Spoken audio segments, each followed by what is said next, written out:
Isipin mo ang isang gabi na biglang nagbago ang takbo ng mundo. Tahimik ang kalangitan sa Middle East, ngunit sa mga radar screen ng mga military command center, may biglang lumitaw na daan-daang signal na mabilis na gumagalaw sa himpapawid. Mga misail na inilunsad mula sa mga barko, submarines at eroplano ng United States. Sa loob lamang ng ilang minuto, ang mga ito ay papalapit na sa iba't ibang military targets sa Iran. Habang papalapit ang mga missile, nagiging pulang alert ang buong air defense system ng Iran.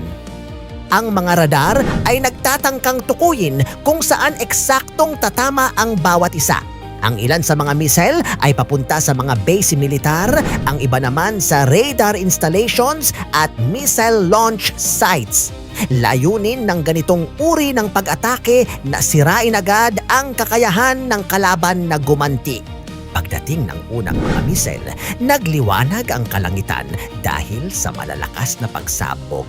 Ang ilang pasilidad ay natamaan habang ang iba ay nagtagumpay na makapagpalipad ng interceptor missiles upang pabagsakin ang ilan sa mga paparating na armas.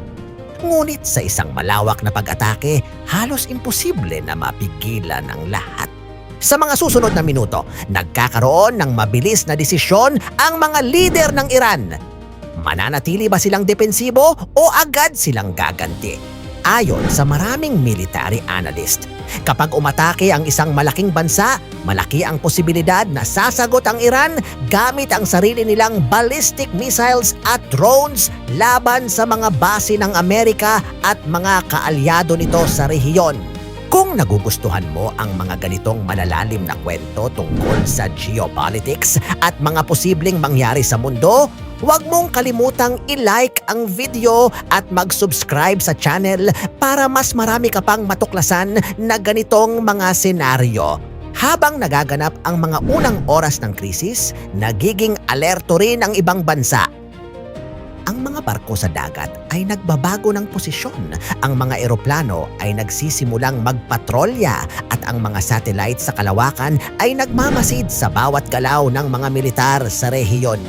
Ang mundo ay tila humihinto sandali habang hinihintay kung ano ang susunod na mangyayari. Isa pang mahalagang bagay ang maaaring maapektuhan ang pandaigdigang ekonomiya. Kung ang tensyon ay umabot sa mga daanan ng langis sa rehiyon, maaaring biglang tumaas ang presyo ng enerhiya sa buong mundo. Ang isang digmaan sa isang rehiyon ay maaaring magkaroon ng epekto sa milyon-milyong tao kahit sa malalayong bansa. Ngayon, isipin mo ito. Kung isang gabi ay makita sa balita na may daan-daang missile na lumilipad sa kalangitan ng isang bansa, ano kaya ang susunod na mangyayari?